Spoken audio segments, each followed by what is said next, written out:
oh, like I picked up on it. Okay, cool. You know, it's aliens. It is a sci-fi alien romance. Hello and welcome back to my channel. I'm Jess if you're new here, and every Sunday I come on and we do a weekly reading update. Now last week I did kind of like a vlog style reading update where every time I finished a book or anytime I felt like I needed to update, I would pop on here. I think we're gonna do that again because that was fun. I like to come on here immediately after finishing a book. That way I can give you my initial thoughts and feelings. And also updating as I go through and read. Before we get into it, don't forget to like and subscribe. That way you don't miss out on a new weekly reading update on Sunday and a new bookish content video on Wednesday as well. Today is Monday and I have been reading several different things. If you watched my last reading update, then you saw that I was reading We Who Will Die by Stacia Stark and Part of Your World by Abby Jimenez. I was reading also The Transfer Chambers. I haven't picked it back up since. We'll get into that later. But I also started reading Ice Planet Barbarians by Ruby Dixon. Yeah. I have only read one monster romance, and that was Whispers of the Deep by Emma Hamm, and I really liked it. I really enjoyed it. I thought it was a perfect, for me, introductory into monster romance. Now this one is more classified as like a sci-fi romance. It's aliens. It's aliens and alien abduction. I also didn't realize how old this book was. This is a 10-year-old book, but people still rant and rave about it. So here I am trying it out. Also, can we... the cover. So I am 25% of the way through. This is 180 pages on Kindle. So I'm hoping that I can get that finished either today or tomorrow. But the Ice Planet Barbarians, it's kind of got some dark scenes in the beginning. So it's kind of got some grape scenes in the beginning, and I was not really anticipating that. So just be mindful of that if you haven't read it and you are interested in reading it. We Who Will Die by Stacia Stark is getting really good. It's getting so good. I'm like 60 or 70% of the way in. Really enjoying it, having so much fun. And Part of Your World by Abby Jimenez, I am 36% of the way through, and that's been fun. It's an age gap kind of romance. Essentially our FMC Alexis, she is getting out of a not so great relationship. It's not gone into a lot of detail yet, but from what I can tell, it sounds like manipulative, abusive kind of thing. So she's very hesitant on pursuing any new relationship, and then she meets Daniel. They cross each other's paths after she's coming back from a funeral, and he helps her with I think it was like a flat tire or some sort of car trouble, and she starts seeing him, and she's kind of taking it really slow. I think this is definitely going to be a case of he falls first, and I love that. She's very hesitant, and rightfully so. She's getting out of this relationship that caused her a lot of stress, you know, and trauma. So she's very hesitant, and it's so much fun though. But the banter is so good, and I love the dialogue that's going back and forth between the two. It is dual point of view and dual narration. I really love the MMC. He's so cute and wholesome, and I love it. That's all I have to update right now. I might come back later. Maybe I'll finish Ice Planet Barbarians. I don't know. But so far, it's a good time. She literally gets abducted, page 3. And some events occur. They wind up on this planet, her and a bunch of other human women. She's the chosen one to go and scout the land and try to see if they can survive where they're at. And if they can, how are they going to do that? But anyhow, I will come back as soon as I have an update or as soon as I finish a book. It is Tuesday. I just wanted to come on here and give you a little update. I'm almost finished with Part of Your World by Abby Jimenez. I think I have like 2 hours left, and it is currently 1:30, so I will more than likely get that finished today. I'm really enjoying it. I love Daniel. I love him so much. I think she is treating Daniel as like a placeholder, and she doesn't want to let him go, but she knows that they won't work as a relationship. So she's kind of annoying me a little bit, I will say, because she's the one that's like letting their differences get in the way of their love and their feelings. There's also an age gap, so that also is like really affecting her decision on, you know, they cannot absolutely be together. It's really cute. I'm enjoying it, and it has some comedy to it, so I'm really enjoying it. Their banter back and forth is hilarious. Their chemistry, you can just feel their love for each other. So I'm really enjoying that. We Who Will Die by Stacia Stark. I am like 100 pages or less about to finish it. After that though, I'm really trying to decide what to read. Last week I said I wanted to read a physical book, and I did not pick one up. Honestly, sometimes it can be very challenging for me to pick up a physical book because it's so much easier to pick up my phone or pick up my Kindle and just read on that. Especially having kids, it's just easier to read on my phone or on my Kindle. However, I got these two books in the mail. The Scars Within by Ange T. Dalton and The Silversmith by L.J. Claren. And I want to read one of these so bad after I finish whichever book. I do believe both of these are actually on Kindle Unlimited, but my husband, he bought these for me, so shout out to hubby. But yeah, one of these I am most definitely going to be picking up after I finish what I'm currently reading, and then we will go from there. Like I said, I just wanted to give a quick update, and then I'll be coming back on to give you my final thoughts of Part of Your World and We Who Will Die. So I will see you then. Hello friends, today is Wednesday. Last night I finished Part of Your World by Abby Jimenez, and overall I really enjoyed it. I will say that Alexis is probably not my favorite FMC, and Alexis pretty much the whole time is like fighting their relationship, fighting her feelings for him. So that does kind of get annoying, and her overall assumption that he won't fit in with her lifestyle and her family is kind of irritating. But it was so good. It was so cute. I really did enjoy it. It showed like overall growth of Alexis's character. I loved Daniel. He's probably one of my favorite contemporary romance book boyfriends. Like, he was so sweet. He went out of his way to do things just because he wanted to make Alexis happy, and he knew what she liked. He picked up on certain things about what she liked and disliked, and he just wanted to be there to support. He kind of carried the book. If he would have been different at all, I don't think that I would have liked the book as much as I did. I really did enjoy it. I'm excited to further myself into Abby Jimenez's books because that was my first Abby Jimenez book. I'm really glad I picked that one because it was very cute. Had me in tears a couple times, had me a little nervous, but I really enjoyed it. Like I said, Daniel, he carried that book. He did. Wholeheartedly. I liked his humor. Between the two main characters, I loved their banter. I loved their chemistry. And I felt like you could just put yourself in either one of their shoes and you could feel their heartbreak, their tension, their love. I really enjoyed Abby Jimenez's writing. It really sucked you into her world that she built for these characters, and I loved it. Also, yesterday I finished We Who Will Die by Stacia Stark, and again, I really enjoyed that. If you didn't watch last week's video, that was an e-arc that I received from NetGalley, and that is from the same author who did the Kingdom of Lies series, and I really enjoyed her first 3 books, and I kind of fell off on the series. I kind of put down one of the books and then I never picked it back up, so I was uncertain how I would feel about it, but I finished it and I really enjoyed it. It was very unique. The whole magic system was super unique. They have a world that has a lot of history of Greek mythology and the Greek gods. There's also vampires. There's also the sigil marked where they are born, and they either have a bronze or a gold sigil on their forehead, and that determines what kind of power they have and how strong they're going to be. And then you have the voidborn, which do not have any, and then you just have the mundanes or the humans. But essentially the main character, Arvel, she won a previous tournament that her and her best friend signed up for, and her best friend unfortunately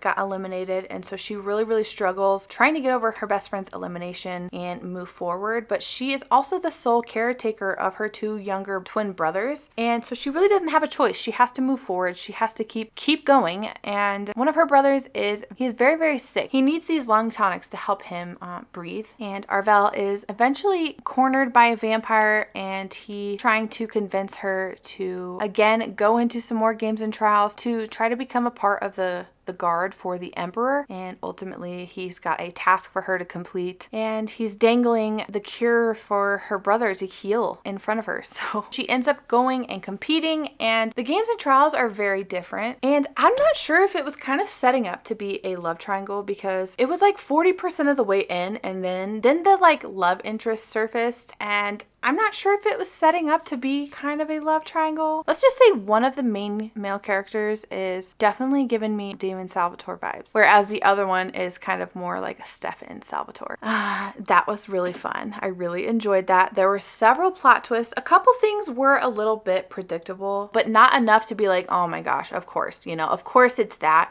It felt like, oh, like I picked up on it. Okay, cool. The plot twist at the end was very unique. I just really enjoyed it. It was something very different to the fantasy romance genre. It wasn't just vampires. It wasn't just dragons. It takes a lot of inspiration from Greek mythology. I really enjoyed it. I really liked it. So that will be out, I believe it's December of this year. So now that leaves remaining Ice Planet Barbarians, and I think I have like less than an hour left in that. So hopefully I can get that one finished today. Every time my son was up in the middle of the night, I was like, okay, well, at least I can read this while he's awake.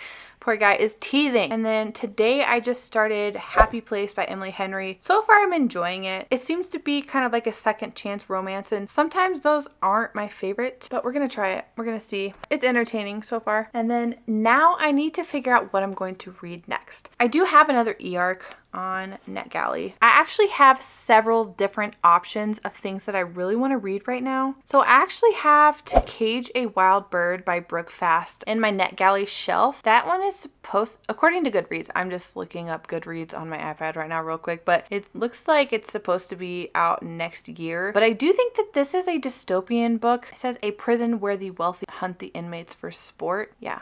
The first novel in an electrifying dystopian romance series. So that sounds really good. That is a very high contender. I've also been seeing a lot about A Tongue So Sweet and Deadly by Sophia St. Germain. I think there are 3 books out in that series currently. I've seen several people rating that one really high. So I'm not sure. I'm not sure where that leaves me. Do I work on my physical TBR or do I read something off of my Kindle? I don't know. I'll come back later. We'll talk once I finish Ice Planet Barbarians, give my final thoughts on that, and then we'll figure it out from there. I finished it. So today is Thursday, and last night I finished Ice Planet Barbarians, and I think that's like book 1 out of 20 something book series, and it was okay. It was nothing like, it didn't absolutely shock and wow me. It was definitely very heavy on the romance and spice instead of the actual plot of the story. I liked it. I'm curious to see where it's going to go. I don't really have anything else to say about it. I liked it. It wasn't like a 5-star read that's absolutely going to stick with me for the rest of my life. It was a fun, silly, goofy time. You know, it's aliens. It is a sci-fi alien romance. As I said in my last update, it is a 10-year-old book, and I think you can definitely tell by the writing. I'm curious to see where the rest of the series goes, and you know, does it follow all the other women that are in the group, or is it just stay with the FMC? It was interesting. I do want to try some more monster romance. I want to try like an orc and human monster romance. I've seen a couple of those. I definitely thought that I was going to go through it a lot faster. I just was trying to read other things alongside reading that. If you're looking for a monster alien specific romance, it's a good time. You know, the writing isn't super profound, but that's okay. That's okay. You know, it doesn't always have to be such a deep, profound book, and the writing doesn't always have to be beautiful and lyrical. I'm okay with that personally. So it was good. You know, it was entertaining. It was good. Moving on. I've been listening to Happy Place. I am about 35% of the way through, and I like it. I think just compared to this one that I'm reading and Funny Story, I think I liked Funny Story more. This seems like the main theme is kind of a miscommunication trope between our FMC Harriet and her former fiance, the MMC Win. The whole idea of the story is they had been together for about 8 years, got engaged, and then all of their friends that they've been friends with for quite some time were going to their happy place. They were going to their summer home, celebrate another couple's engagement. And Harriet and Win haven't told anybody, but they have since broken up. They are no longer together. And there's certain events that haven't been talked about yet as to why they broke up. It's kind of sad. There's certain parts that I'm kind of sad about, and it appears to be like a second chance romance, and whatever miscommunication that happened between Win and Harriet, I'm unsure. So far the story of the breakup is that it progressed really, really quickly, and nobody else knows about it. So they're kind of like putting on this facade for everybody else just so they can maintain like the happy picture. I'm enjoying it. I am invested in the story. It's just, I'm not as invested as I was in like Funny Story, for example. It's cute. I'm enjoying it. I'm curious to see where it goes. I'm curious to see, you know, why they broke up in the first place and how we got to present day, because it does go back and forth between their like flashback memories of being in this happy place and then present day as well. It is just a single perspective from our FMC Harriet, so we'll see how it goes. Now, I've started The Scars Within, and I'm 81 pages in, and I have a few thoughts on this.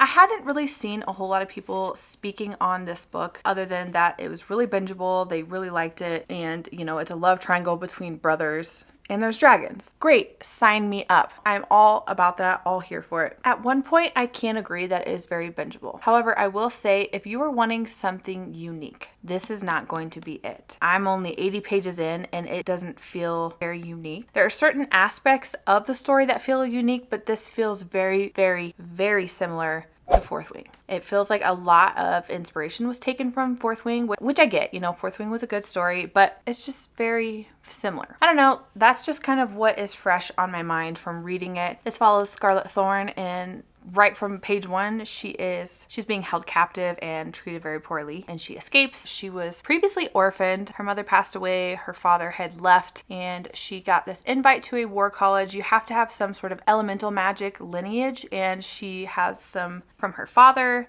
Her father had left the family when she was very young. The academy aspect is very cool. You only bond to a dragon if you are a fire elemental magic, and they have to go through these trials to see if a dragon wants to bond to them. And there are 2 brothers, Shade and Rhodes, who are the second year cadets, and they kind of keep bumping into Scarlet, and I don't know. I'm enjoying it. It's just very reminiscent of Fourth Wing. I'm just going to leave it at that. I'm going to get more into the story and then have another update. It is Thursday, so hopefully finish this by Saturday, so that way I can kind of give an overall opinion on my thoughts and feelings of it, but that's where we're at right now. We'll see. It's interesting enough to keep me reading, but we will go from there. I'll come back with an update either after I finish a book or once I feel like I need to yap to you guys. So hello friends. So today is Saturday and I finished The Scars Within by Ange T. Dalton. I finished that last night and I'm so conflicted because while I did enjoy it, I just could not stop thinking about how similar certain scenes and scenarios were in this book to Fourth Wing. I mean, like, some of it was actually kind of crazy. There are certain aspects of the war college and the magic system and bonding to dragons that is just so similar to Fourth Wing that it kind of rubbed me the wrong way. So I think overall, the book was decent. I really hate it. I hate it because this is an indie author, this is an indie book, and I do believe this is her debut novel. However, I think it just took too much inspiration from Fourth Wing. I do. It didn't bother me enough to not finish the book. There were certain things that were quite different, but the overall, it was too many similarities matching up for my liking. Now, I would be very curious. I still probably will read the second book. It's not out yet, but I probably still will, just to see where it goes. If I pick it up and it's still feeling too much like Fourth Wing and Rebecca Yarros' Empyrean series, then I will definitely put it down. 100%. I'll give it the benefit of the doubt. I did enjoy it enough to finish it. It just, there wasn't that much originality to it. I did enjoy the FMC. I felt like you were absolutely rooting for her the whole time, to kind of be able to conquer her past traumas that she had experienced and, to kind of get some reprieve in her world. And while I do think some things were interesting, like I said, there was just too many scenes that were so similar to Fourth Wing that I don't know, kind of rubbed me the wrong way, to be honest. I think if those scenes were removed from the book that were very similar to Fourth Wing and Iron Flame scenes, then I would feel much better about recommending this book. I don't know. If you liked Fourth Wing, you'll definitely like this. I mean, it's like Fourth Wing in a different font. I'm so conflicted on that because I really did want to enjoy it. Also to note that there was like very minimal spice. There's like 2 scenes and they are not very descriptive at all, if that's something that you look out for with your books. I don't know.